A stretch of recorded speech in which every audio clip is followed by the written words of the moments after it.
Komið þið sæl öll og ég hafði ykkur sem voruð göngunni í gær fyrir síðast. Það var gaman að gáta og gott veðri líka og allt bara eins og allt að vera. En hér í dag ætlum við að ljúka þessari 3 daga dagskrá sem hófst upp í Krosskirkju í Austurlandeyjum 8. júní þegar við fórum þangað og ræddum þar kirkjuna og við ræddum þar Kláus Eyjólfsson og við ræddum þar ýmsa sem hefur komið að Tyrkjaráninu óbeint og þar á meðal var Kláus Eyjólfsson, lögsagnari sem kom hingað til Vestmannaeyja og skrifaði frásögn af atburðunum sem urðu hér 1627 í ráninu og hann stóð líka fyrir því að gefa altaristöflu að krossi í Landeyjum. Og sú altaristafla, hún hefur beina skírskotun til Tyrkjaránsins hér í Vestmannaeyjum. Margir hafa farið þarna upp eftir og komið við og skoðað og ég hvet þá alla sem eftir að fara þarna að nota tíma þegar þeir fara frá Landeyjahöfn eða koma í Landeyjahöfn. Ef þið komið héðan og farið upp að Krossi, þá beyggt til vinstri fyrst þegar þið keyrið eftir veginum upp á þjóðveg 1. Fyrst beyggt til vinstri inn á Landeyjaveginn og þegar þið komið að Gunnarshólma sem samkomuhúsið þeirra í Austurlandeyjum að þá beygið til vinstri og þá voru 3 mínútur að Krossi. Frá Landeyjahöfn að Krossi eru svona 10 til 15 mínútur. Kirkjan alltaf opinn, það mjög fróðlegt að fara það þeim og skoða. Annar hluti dagskrárinnar var í gær með göngunni og svo 3. hlutin í dag og það eru þau Helga Hallbergsdóttir sem ætlar að fjalla Ólaf Egilsson á Ofarleiti og Ástríði eða Ástu Þorsteinsdóttur, konu hans, þátt þeirra í Tyrkjaráninu. Síðan ætlar Kári að fjalla Jón Þorsteinsson, píslarvott á Kirkjubæ, skáldskap hans. Hann var mikið sálmaskáld og hann dó píslarvægt í stauða hér í notaði ég að segja, í Gosinu, í Kirkjaráninu. Og síðast ætla þau Helga Jónsdóttir og Arnór Hermannsson að flytja nokkur lög við ljóðin hans Jóns Þorsteinssonar. Og svo fáum okkur auðvitað kleinur og kaffi á eftir. Mér langaði opbóðslega mikið að segja að þetta væru ansískar kleinur, en ég kunni bara ekki við það. Það svo of mikið að segja þetta. En, kæru gestir, við ákveðum að sýna ykkur örlítið brot af ferðinu upp að Krosskirkju 8. júní og ég ætla að biðja þann sem hefur tæknina að setja þetta í gang. Kári.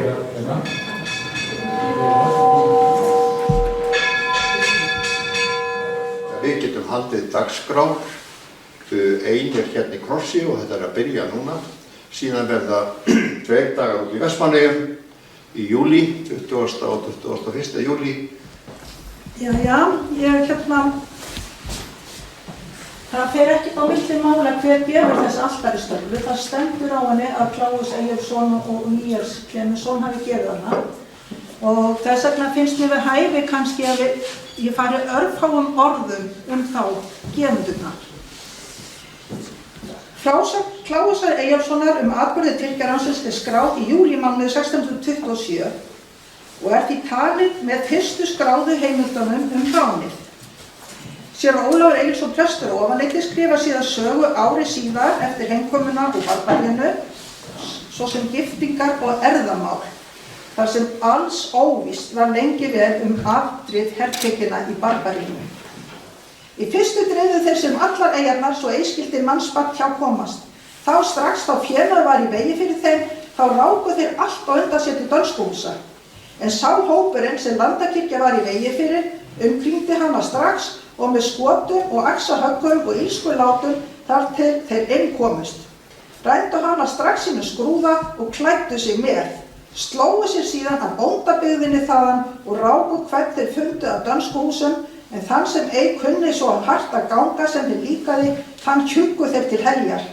En hinn presturinn sá sér að Jón Þorsteinsson, sem átti heima á Eyjólfum, hann flúði með sínu heimkynni austur í Urðina frá Kirkjubæ, þar í einn helli.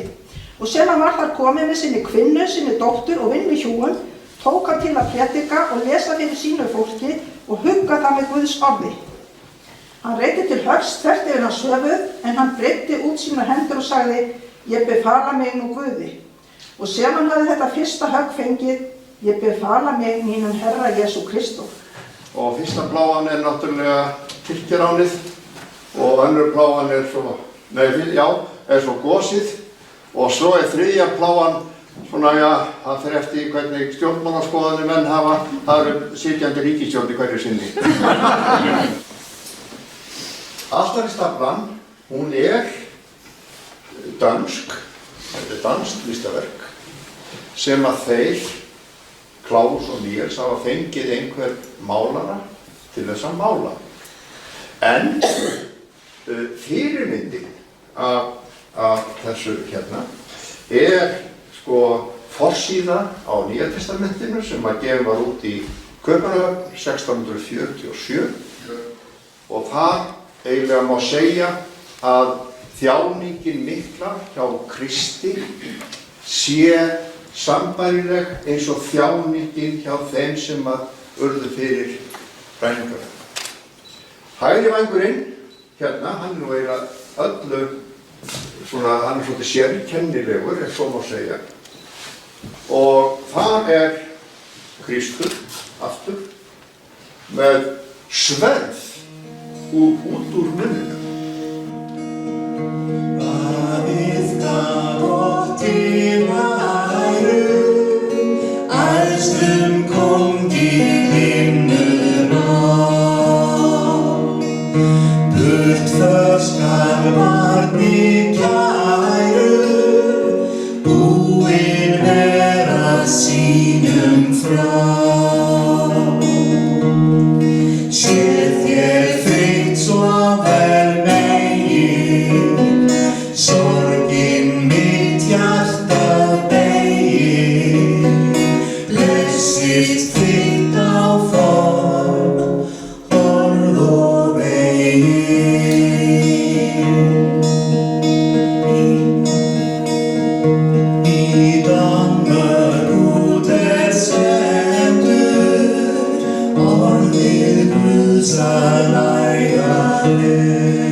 Og tengja þetta þannig Vestmannaeyjum og okkar starfsemi í okkar félagi. Það komið kærlega fyrir og eigiði góðan dag og allt það framtíð.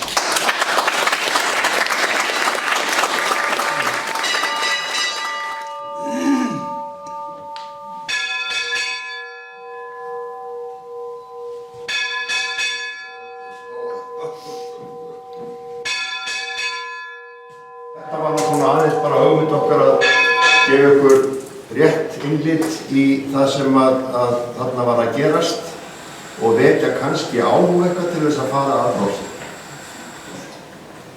Ein spurning úr sal.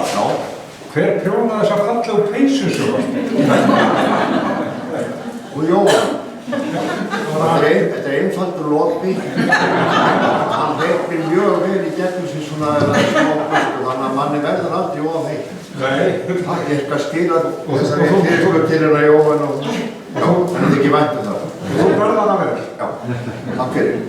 En þá komið það þessi eiginlegu dagskrá og fyrst allar á Helga Hallbergsdóttir að ræða hérna Ástu eða Ástríði Þorsteinsdóttur á Ofanlindi, prestsmadömmu, og Ólaf Egilsson, séra Ólaf Egilsson, og þau koma nú heldur betur í sögu í ráninu og eftir leik þess, og ég ætla að gefa Helga orðið. Helga, gjörðu svo vel.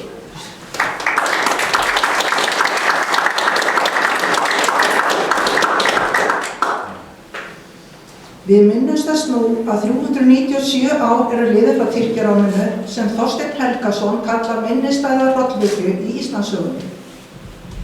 1600 var þingstaður Eyjamanna við Hvítinga, skammt suður á Stakkagerðistúni og ekki fjarri þeim stað sem við erum nú í dag. Hvítingar voru 2 stórir steinar, alltaf 2 metrar að hæð, með áberandi hvítum blettum sem nafn þeirra var dregið af. Gatan meðfram steinunum kallaðist Hvítingatraðir en heitir Hvítingavegur nú í dag. Talið að íbúar Heimaeyjar hafi verið 450 á dögum Tyrkjaránsins. Mest var byggðin við höfnina og þar eftir vill mesta þéttbýli á Íslandi á þessum tíma. Heimaey var oft fyrsti viðkomustaður skipa sem komu frá útlöndum. Danakonungur lét reisa skansinn 1586, virki með varnargarði og fallbyssum. Þar voru líka dönskuhús, skemmur og vistaveru verslunarinnar.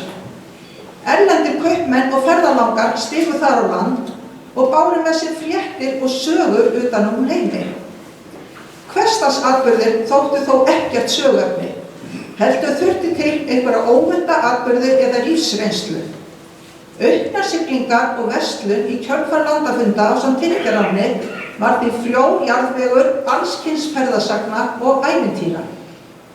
Vafalaust hafa frásagnir manna af skelfilegum árásum sjóræningjanna og vangaveltur afdrif hernuminna verið lengi á vörum manna og þær eru enn í dag vinsælt söguefni.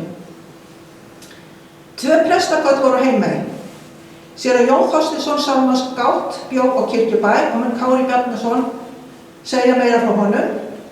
Á Kirkjubæ ofanleitis, eða ofanleiti eins og það er jafnan kallað, bjó séra Ólafur Egilsson ásamt konu sinni Ástríði Þorsteinsdóttur, börnum og heimilisfólki. Ég ætla í dag að kíkja aðeins undir kjólfald séra Ólafs og jafnframt athuga hversu getur orðið vísar Ástríði konu hans eða Ástu eins og hún oftast nefnd. Talið að yfir 400 menn sem verið herteknir á Íslandi í Tyrkjaráninu, þar af 242 frá Vestmannaeyjum. Séra Ólafur og Ásta eru í hópi hertekinna ásamt fjölskyldu sinni og heimilisfólki. Ólafur kemst aftur heim árið síðar og skrifar þá reisubók sína. Sagan er til í fjölda afskrifta og bendir það til vinsælda bókarinnar. Fyrst kom bókin út í danskri þýðingu 1741. Nýjasta útgáfan á íslensku var síðan 2020 sem bókaútgáfan Sæmundur sá með aðkomu sögusöndusins. Sem Tyrkjaránsaga er reisubókin ekki eingöngu ómetanleg heimild, heldur einnig elsta íslenska ferðasagan sem varðveist hefur í heilu lagi. Segja má að reisubókin liggi á mörkum ferðasögu og sjálfsævisögu og er sem slíkt talin til fyrstu frásagna sem Íslendingur skrifar eigið líf. Séra Ólafur er sjálfur þátttakandi og sjónavottur. Saga hans er samtímafrásögn, hlutlæg, nákvæm og fumlaus. Hann lýsir tilfinningum sínum á skoðunum og er því merk heimild líf og hugarheim og heimsýn 17. aldar manns. Séra Ólafur segir frá komu ræningjanna, ráninu á Heimaey, sjóferðinni og fæðingu sonar síns, kominu til Algeirsborgar og sölu hernumdra á Þrælatorginu. Hann er talið fyrstu norrænna manna til að segja frá lífi og háttum fólks í ríki sjóræningjanna í Alsír eða Barbarínu, eins og það var kallað. Loks lýsir hann 27 vikna ferðalagi sínu í gegnum stríðshrjáða Evrópu til að leita lausnafjár hjá Danakonungi. Ferðalagi sínum Evrópu lýsir sér Ólafur svo: en hvar sem menn ferðast, þá er á vegum ræningjar bæði til sjós og lands. Lýsingin virðist geta átt við enn í dag. Allt sem fyrir augu ber vekur takmarkalausa forvitni og aðdáun séra Ólafs. Hann tekur vel eftir glæsifatnaði manna og föngulegu kvenfólki á ferðum sínum. Ýmis dýr vekja athygli hans, landið grænt 2 sinnum á ári, búfé aldrei húslátið, engin vetur, aldrei frosni snjór. Allt er þetta lygi líkast. Hann sér glerglugga í fyrsta sinn á ævinni á Ítalíu og furðuverkið vindmyllur. Í Marseille sér hann skipasmíðastöð þar sem sleggjurnar koma úr loftinu og þá öllum lokið. Ekki finnst honum þó mikið koma til fiskveiða þar í landi. Á ferð sinni fer séra Ólafur gegnum Livorno á Ítalíu þar sem einn stærsti þrælamarkaður í Evrópu var á þeim tíma. Þar vekur athygli hans meistaraverk nokkuð sem hann lýsir í smáatriðum. Þá verður að vita hvað. Yes!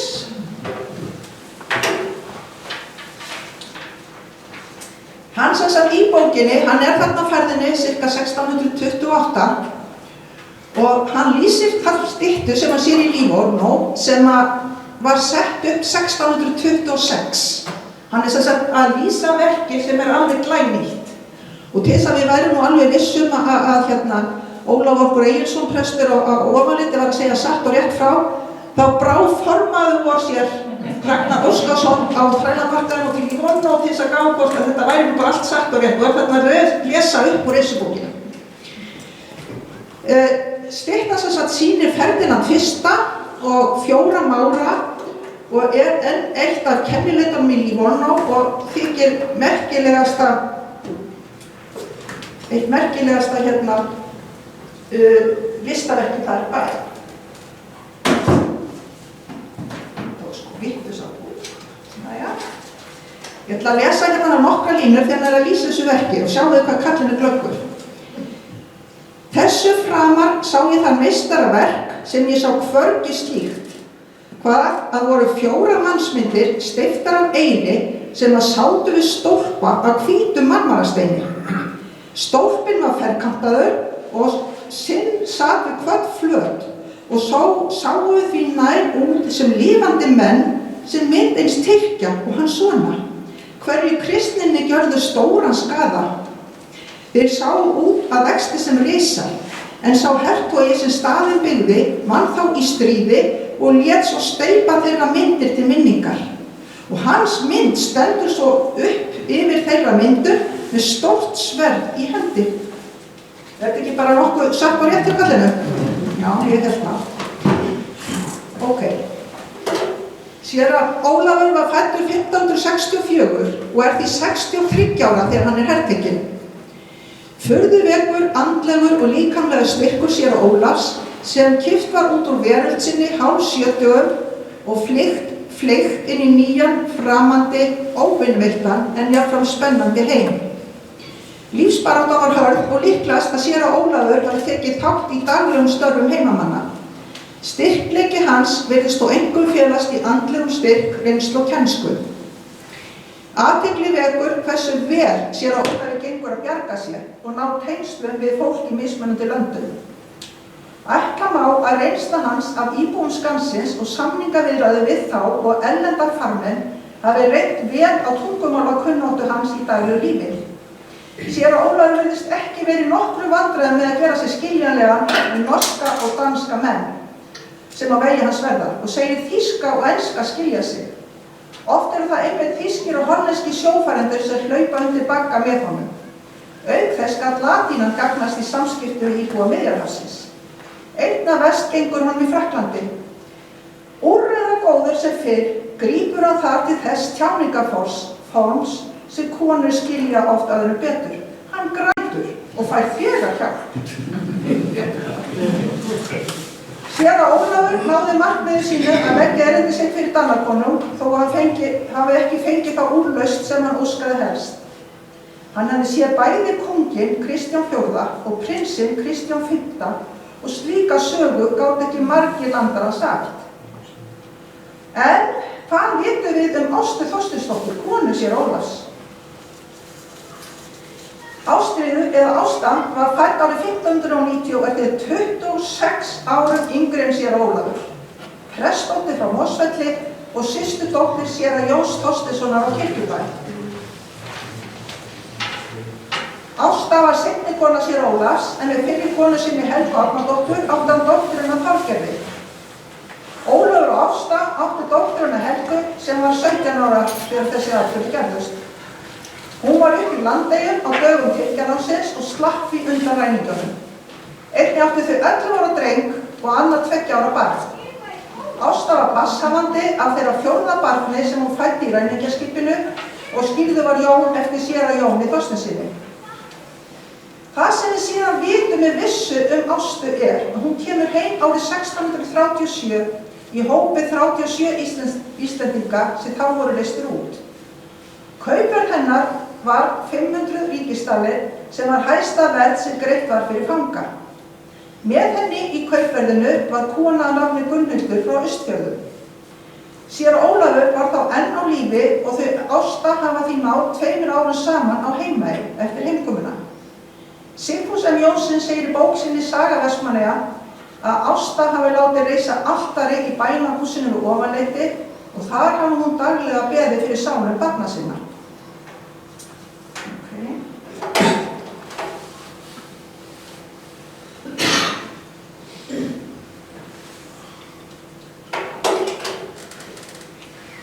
Ólafur lést í mars 1639 og var jarðsettur við Landakirkju sem þá var rétt vestan við Sáluhlíðið.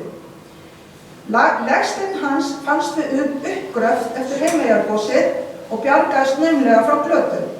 Hann nú varðveittur á vegg inn í Landakirkju þar sem gengið úr kirkju niður í safnaðarheimilið. Eftir andlát séra Ólafs flutti Ásta til Helgu dóttur sinnar Snjallsteinshöfða. Hún lifði mann sinn í 30 ár og var jarðsett í heimagrafrið þar. Grafreiturinn aflagður en brot af legsteinni Ástu varðveittur á safninu í Skógum.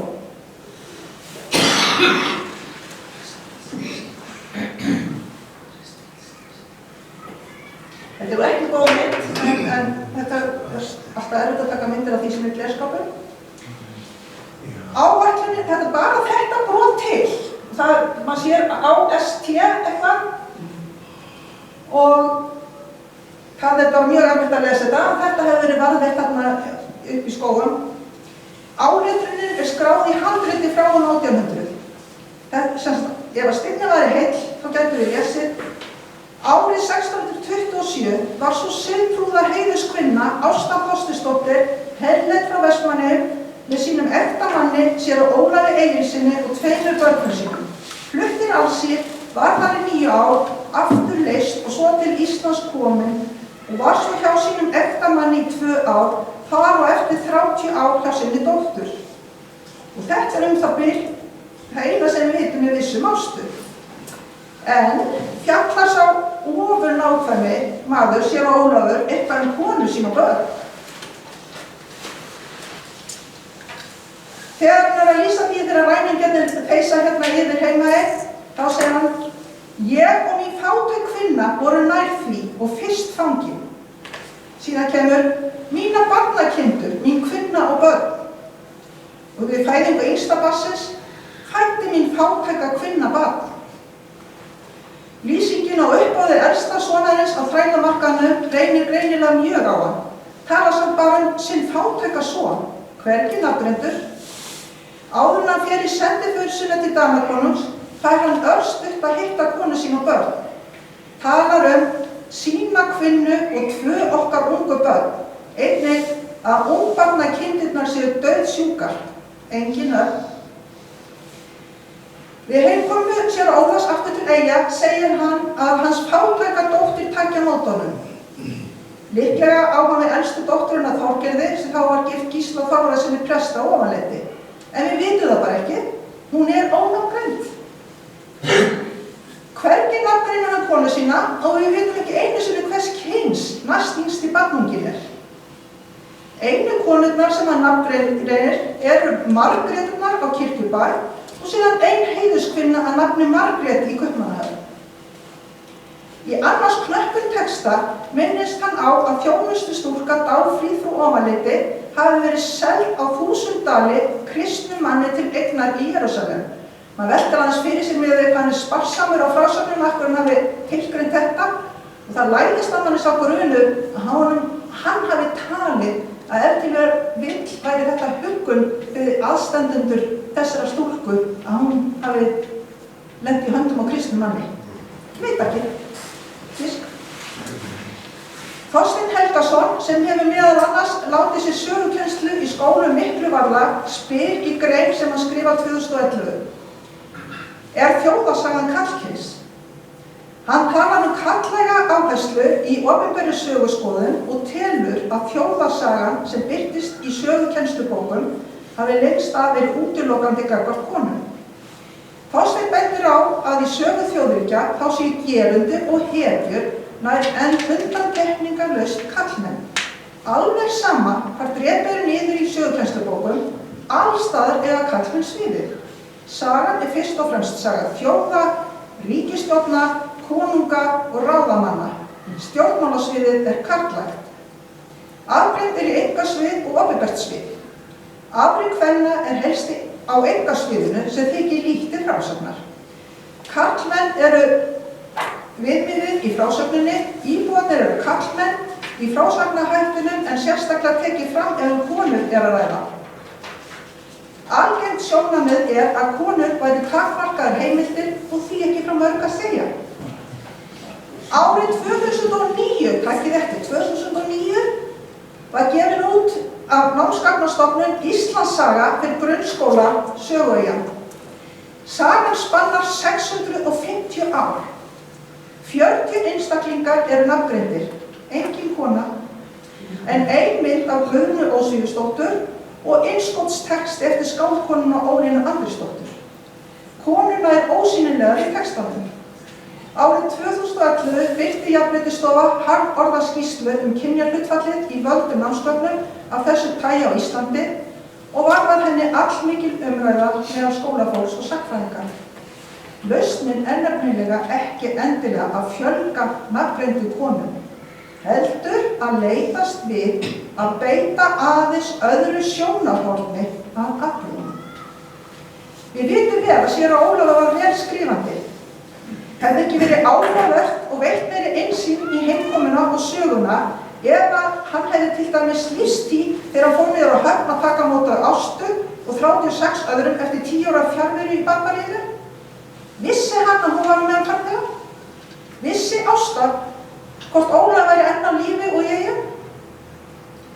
Hver ætli hafi verið fyrsta spurning hans? Hvað ætli hún hafi getað sagt honum börnin sem ekki komu með? Líklegast er að hann hafi ekki skrifað þetta er spurningu fjölskyldumál og það var ekki skrifað.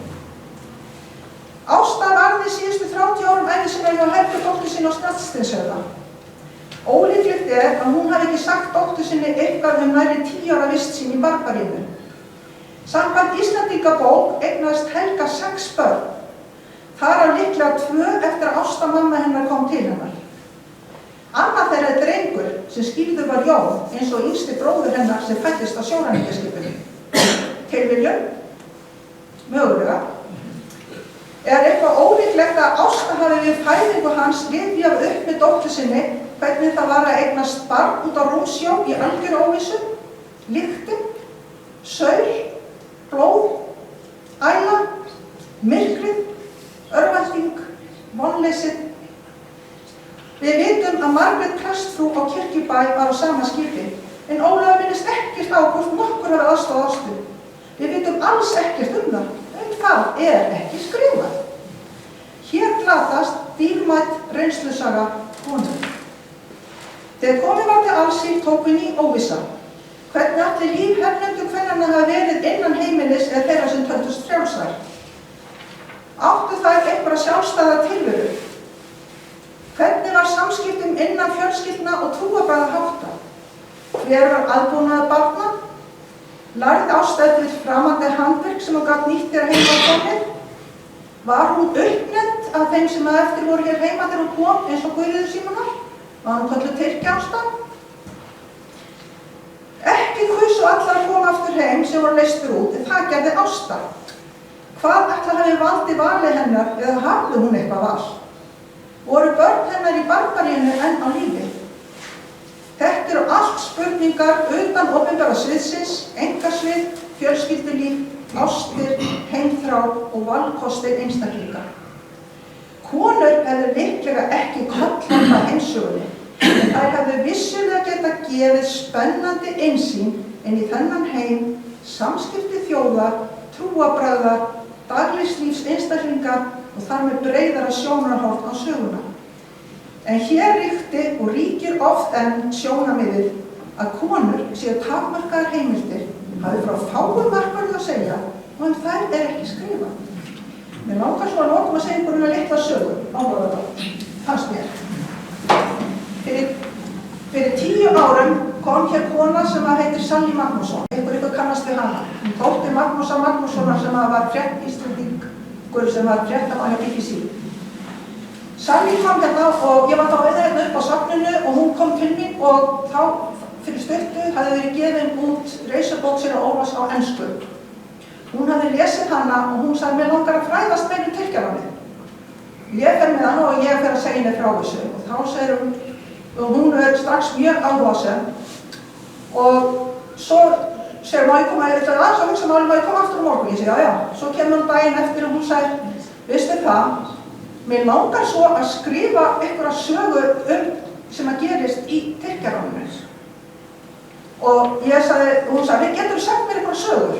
Ég segi, já, ég get sagt þér sögur. En svo ég segi, Guðríður Símonar, það búið að skrifa hana, ekki reyna það. Steinunn búin að gera henni mjög góð skil. Svo sagði henni frá Önnu Jasparsdóttur. Svo laumaði ég hérna sögu af Jóni Vestmann, hún skaut hann strax niður og sagði, ég veit ekkert hernað og kalla, ég get ekki að skrifa einhvern kall. Okay. Og ég taldi svona, svo sagði hann að sögu Ástu. Og þá sagði hann, já, interesting, já, mjög áhugavert, segir hún. Ég sagði, það sem að mér finnst, ég sagði, tókin hennar Steinunnar mjög góð. En spurningarnar sem vakna hjá mér eru, hvernig var fyrir þær konur sem að komu aftur til Vestmanna að koma tilbaka? Hér allt, sviðin jörð hérna, það reynda komið 10 ár, það eitthvað búið að laga til, þetta var náttúrulega ekkert eins og var þannig fór, ekki vitandi hverju voru lífi. Hvað tók við þessum konum? Já, segir hún. Svo næstu ég heyri hérna og sagði, ég ætla að skrifa Ástu. Ég segi, já, flott hjá þér. Og ekki nóg með það að hún tók þetta svo alvarlega að hún náttúrulega með fullt af samböndum hérna á Íslandi og hún sem sagt fékk eitthvað til þess að fara með sér að Mosfelli þar sem Ásta hafði alist upp. Og hún sagði, það hefði nú bara verið fyrsta sjokkið hjá henni að flytja frá Mosfelli hérna til Vestmannaeyja sem ekkert vatn og svona og svona. Ég sagði, það var nú brunnur og ávanleiti. Jæja, ok, maður verður að vera montur á sínu, jæja. Og svo sagði ég mér frá því sko að ég vissi það að það væri legsteisbrot uppi á skógum. Þá ákvað hún að fara þangað. Og ég sagði sko, þetta var á sumri, ég sagði ef það sumar Árnessýka fólkar, þá finnur það ekki þennan stein. Þá var hann eitt Þórður í skógum ekkert á henni. Og ég sagði byttu Þórður skógum og þá var það svona auka innspýtingu. Og hún náttúrulega fór og spurði starfsmann steinin sem hann vissi ekkert steinin og þá spurði hann Þórð. Og Þórður kom og benti henni og það hún einmitt sem tók þessa mynd fyrir mig, hún sagði. Og líka sem hún gerði annað sem að ég benti henni á að kirkjugarðurinn þar sem Ásta var grafinn, það var heimagrafleitur og hann aflagður. Það bara þúfur og dót og vesen, ég er búin að fara þangað, það ekkert gott, en hún fór samt þangað líka. Og nefnilega restin af steininum þar, það væri alveg hægt að ná honum upp. Náttúrulega ekki heilu lagi, það komið brot þarna. Þannig það væri hægt. Og þessi góða kona, Sally Magnússon, hún skrifaði þessa bók, Sagnarseiður, og segir þar sögu hennar Ástu. Hún segir þess að frá Tyrkjaráninu, dvölinu úti og svo þangað til að sér á Ólafur deyr og þá lætur hún Helgu dóttur hennar sækja hana hérna til Vestmannaeyja og fara með henni upp á Snjallsnesið. Mér finnst þetta, ég las hann aftur núna náttúrulega og mér finnst þetta alveg ótrúlega vel gert hjá henni. Og hún svona fléttir aðeins inn í svona huldufólki í frásögum og smá Íslendingasagir og allt í náðinni. En ég mæli með ef að þið eru ofboðslega spennt fyrir að lesa meira að gefa þessari bók síðan svo mjög góð. Hún líka til á ensku. Ég þetta bara með henni í handriti, en hún til á ensku líka. Því miður það veit ég bara ekki